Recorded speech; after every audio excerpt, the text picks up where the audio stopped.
Wonton ni satu tak? Boleh. Abang nak yang mana? Saya nak premium tak? Premium. Baik. Yang ada ayam merah. Tu tak apa tak?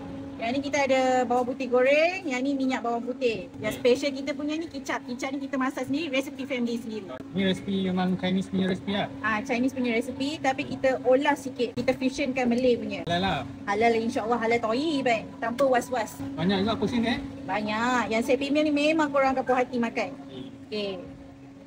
Sayur pak choy. Shiitake mushroom ni kita masak tau. Dapat banyak tu. Dalam 6 pieces. Ayam cari juga. Ayam kari.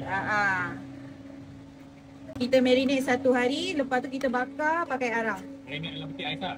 Yelah bang. Kita marinate. Lepas tu kita ni lah bakar, lepas tu kita masak dengan sos dumpling goreng. Yang ni pun special.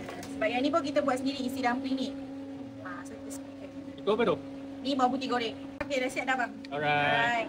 So, wonton mi kicap kita ni kita akan serve dengan chili oil tau. Alright. Specialnya chili oil ni pun kita buat sendiri. Saya dapatkan ni. Kat mana? Dekat di Anjung Avenue Section 7 Shah Alam. Bukan Unicel sahaja. Waktu operasi kita orang 11.30 pagi sampai 11.30 malam. Tapi pada setiap hari Isnin, tapi sebulan 2 kali sahaja. Minggu kedua dengan minggu keempat. Set ni berapa ringgit? Set ni RM13. Set premium. Kita ada 3 harga. Ada RM6, RM9 dengan RM13.